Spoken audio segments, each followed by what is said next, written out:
Hello students. तो आज हम करने वाले हैं 9th क्लास का जो सेकंड चैप्टर है इंट्रोडक्शन टू लीनियर पॉलिनोमियल, उसका हम बेसिक चीज करने वाले हैं। और उसका जो फर्स्ट जो पेज है, फर्स्ट पेज के ऊपर आपकी फर्स्ट और सेकंड एग्जाम्पल है, उसे कंप्लीटली अंडरस्टैंड करने वाले हैं, पूरी तरह से उसे समझने वाले हैं कि वो क्या कहना चाह रही है, और उसी के थ्रू हमारा जो बेसिक है वो क्लियर हो जाएगा। क्योंकि एक्चुअली जो फर्स्ट और सेकंड एग्जांपल है वो बेसिक की तरफ ही इशारा करती है कि कैसे पॉलिनोमियल बनती है, पॉलिनोमियल इक्वेशन क्या होती है और उसको सॉल्व कैसे करना है, वो सारी चीजें हमें क्लियर होती हैं फर्स्ट और सेकेंड एग्जाम्पल से। तो उस एग्जाम्पल्स को करते करते हम इसका बेसिक क्लियर करने वाले हैं। ठीक है, ओके, तो स्टार्ट करते हैं।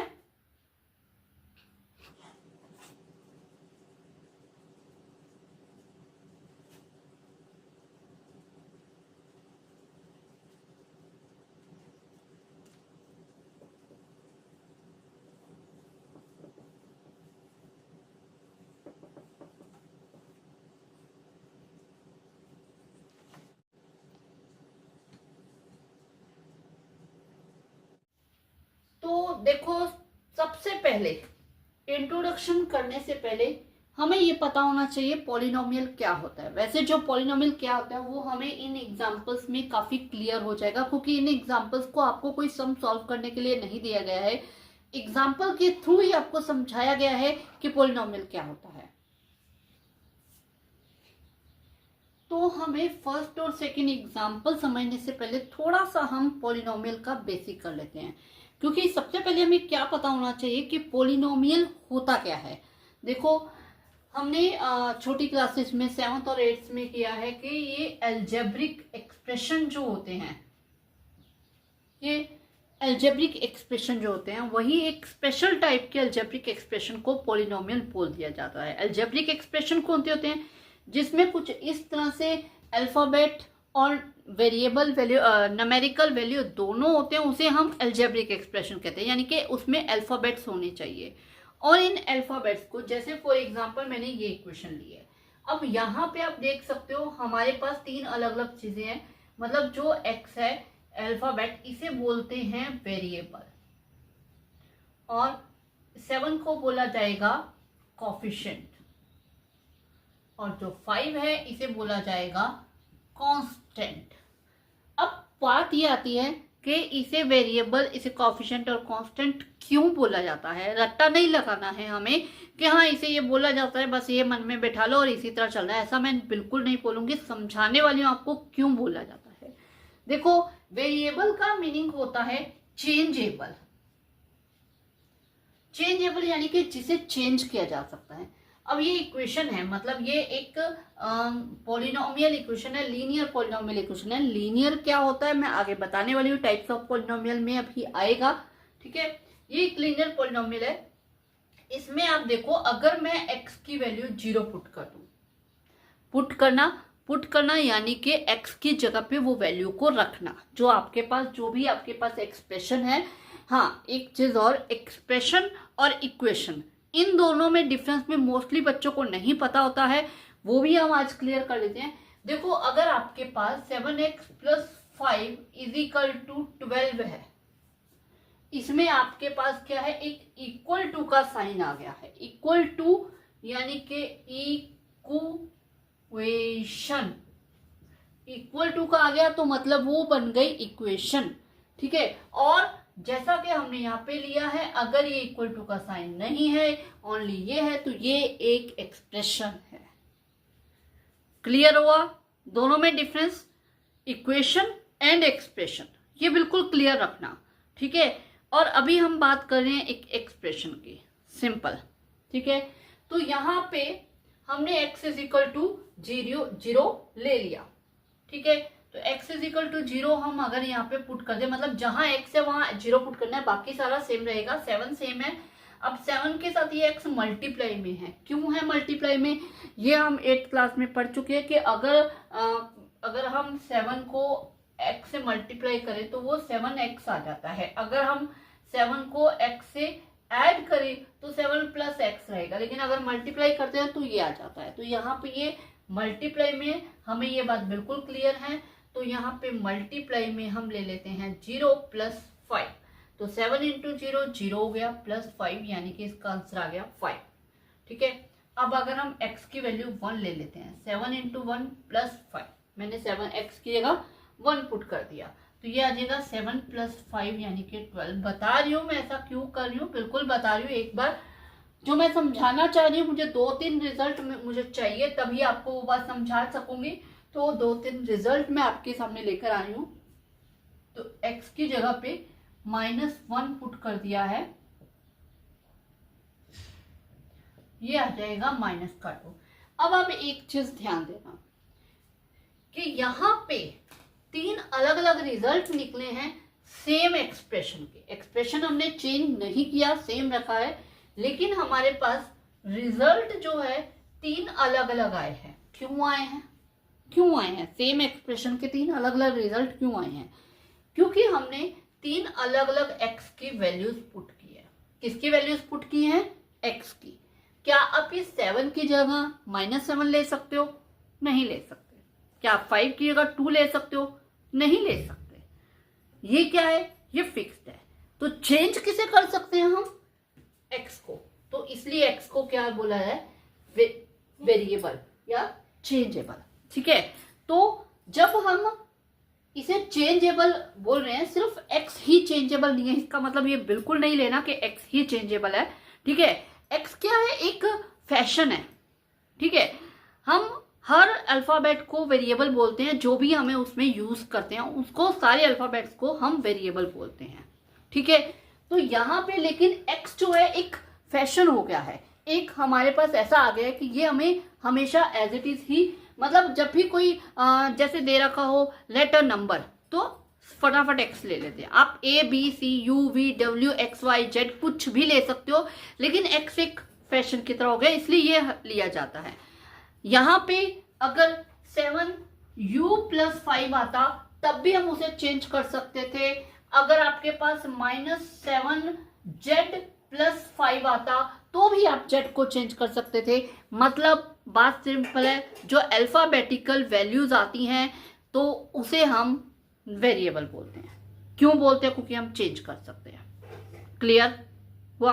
ठीक है, अब इसके आगे 2 चीजें और मैंने बताई हैं, कांस्टेंट एंड कोफिशिएंट। क्या है कि हम यहाँ पे 5 जो है अपनी जगह पे फिक्स है, फिक्स है, नहीं चेंज कर सकते इसे। तो 5 क्या हो जाएगा? 5 क्या हो गया? फिक्स्ड। अब फिक्स्ड को मतलब कांस्टेंट का मीनिंग हिंदी में होता है स्थिर, जैसे एक ठहरा हुआ पानी, उसे बोलेंगे कांस्टेंट वाटर। तो इसलिए क्योंकि ये फिक्स्ड है, इसलिए इसे हम क्या बोलते हैं? कांस्टेंट। ठीक है, ये क्या है? कांस्टेंट। अब आप बोलोगे भाई इसे तो कांस्टेंट बोलते हैं, हम चेंज तो हम 7 को भी नहीं कर सकते, तो उसे कोफिशिएंट क्यों? उसे भी कांस्टेंट बोलना चाहिए, यही माइंड में आ रहा होगा। उसे कोफिशिएंट क्यों बोला, है ना? बिल्कुल सही कह रहे हो कि चेंज हम 7 भी नहीं कर सकते, 7 की जगह हम -7 भी नहीं ले सकते, हमें 7 ही लेना है। 7 दे रखा है, 7 ही लेंगे, 7/2 या 7 -7 कुछ नहीं लेना है हमें। ठीक है, तो कोफिशिएंट एक्चुअली का मीनिंग होता है गुणज।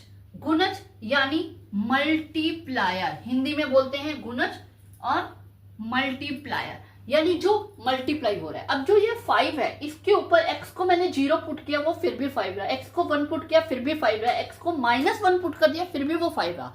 लेकिन जो 7 है, 7 क्या हो रहा है?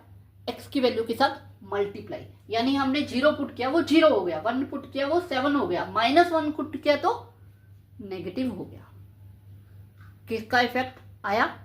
तो इसलिए ये कांस्टेंट तो ये है जिसे कि x की वैल्यू भी हिला नहीं पाई, तो इसने ला दिया, तो ये इसका कोफिशिएंट है। आगे आपको सम आने वाले हैं, x² का कोफिशिएंट बताओ, x का कोफिशिएंट बताओ, तो हमें यही बताना होता है। उसके साथ जो न्यूमेरिकल वैल्यू होती है वो बताते हैं, उसके साथ जो भी मल्टीप्लायर है वो हमें बताना होता है। तो ये मल्टीप्लायर है और ये है कांस्टेंट। आपको यहाँ पे, जहां पे आपको ओनली, कई बार ऐसा होता है कि हमें जो भी हम सॉल्व कर रहे हैं, हम उसमें सिंपली जो एक्सप्रेशन बना है वो बना है ओनली 7 या 70, ओनली 70, तो इसे हम कांस्टेंट पॉलिनोमियल बोलते हैं।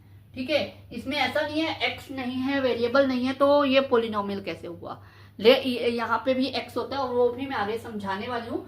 यहाँ पे x की वैल्यू क्या होती है, 0। हमने 8th में रूल किया था कि किसी की भी वैल्यू हो 2, 5, 6, 7 किसी की भी वैल्यू पावर अगर 0 आ जाती है तो वो इक्वल टू 1 होता है। यहाँ पे 17 इंटू 1 है, अगर x की पावर मैं 0 लिख दूं तो क्या हुआ, इसका मीनिंग 17 ही हुआ। तो यानी कि यहाँ पे भी वेरिएबल है लेकिन उसकी पावर 0 है, बट पावर है। जब पावर है और एक नेचुरल नंबर है, एक होल नंबर पावर है, सॉरी एक होल नंबर है, तो क्या कहते हैं, हम उसे पॉलिनोमियल ही बोलेंगे। ये एक कांस्टेंट पॉलिनोमियल है, ठीक है, इसे हम क्या बोलेंगे, कांस्टेंट पॉलिनोमियल। ठीक है, मतलब अब यहां से आपके पास पॉलिनोमियल की एक कंडीशन निकल के आ जाती है।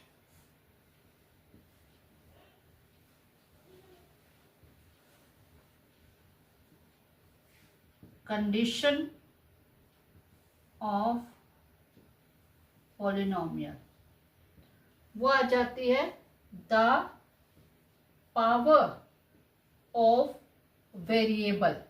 क्या है, इसकी एक कंडीशन है, जो वेरिएबल की पावर है must be a whole number, वो एक होल नंबर होना चाहिए। मैंने अभी बताया था आपको कि एक स्पेशल टाइप के अलजेब्रिक एक्सप्रेशन जो होते हैं उन्हें पॉलिनोमियल बोला जाता है। वो स्पेशल टाइप के कौन से होते हैं कि उनमें जिनमें वेरिएबल की जो पावर है वो एक होल नंबर हो। होल नंबर यानी कि हमें पता है 0, 1, 2, 3 इस टाइप के। अगर मान लो -7/5 ये पावर आ जाए तो वो एक पॉलिनोमियल नहीं होगी। फॉर एग्जाम्पल मैं आपको बताऊं, अगर x -1/x है, अब इस 1/x को हम क्या लिख सकते हैं, x की पावर -1 हो जाएगी, रेसिप्रोकल में तो नेगेटिव हो जाएगी। ठीक है, अब ये जो -1 है ये क्या है, ये एक इंटीजर है, एक होल नंबर नहीं है, तो इसलिए ये एक पॉलिनोमियल नहीं है। ठीक है, इसी तरह मान लो आपके पास आ जाए 2x3 प्लस √3x। अब यहाँ पे x के ऊपर भी रूट आ गया। x के ऊपर रूट आने का मतलब हो गया x की पावर 1/2। अब ये 1/2 क्या है, ये एक रेशनल नंबर है। अब रेशनल नंबर एक होल नंबर नहीं है, तो इसलिए ये भी पॉलिनोमियल नहीं है। तो दैट मीन अगर सारे वेरिएबल्स की पावर, अगर किसी भी एक्सप्रेशन में, अलजेब्रिक एक्सप्रेशन में सारे वेरिएबल की पावर आपका एक होल नंबर हो, मतलब 0, 1, 2, 3, 4, 5 इस तरह से होल नंबर हो, तो वो एक पॉलिनोमियल है, अदरवाइज पॉलिनोमियल नहीं है। ये है पॉलिनोमियल की कंडीशन। लेकिन इसके साथ ही हमने देखा कि यहाँ जब वेरिएबल की पावर 0 है और कोई टर्म नहीं है, क्या बोला मैंने, टर्म, तो टर्म क्या होता है, यहां से पॉइंट निकल के आता है कि बच्चे पूछेंगे मैम टर्म आपने यूज किया, टर्म क्या होता है। देखो, अगर यहाँ पे मैं इस एक्सप्रेशन की बात करूं तो इसमें क्या है, 2 टर्म है। अगर मैं बोलूं 3x² प्लस 7x -5, तो इसमें क्या है, 3 टर्म है। यानी कि अगर 3√5x²y जब तक मल्टीप्लाई में चल रहा है वो एक टर्म है। जैसे ही प्लस या माइनस आएगा, जैसे ही प्लस या माइनस आएगा तो वो क्या हो जाएगी, नेक्स्ट टर्म आ जाएगी। तो इस तरह से इसे बोलते हैं टर्म। अब टर्म के अकॉर्डिंग पॉलिनोमियल का जो डिस्ट्रीब्यूशन होता है, यानी टाइप्स ऑफ पॉलिनोमियल आप कह सकते हो, पॉलिनोमियल को जहां बांटा जाता है टर्म के अकॉर्डिंग, यहां हम कर लेते हैं टाइप्स ऑफ पॉलिनोमियल।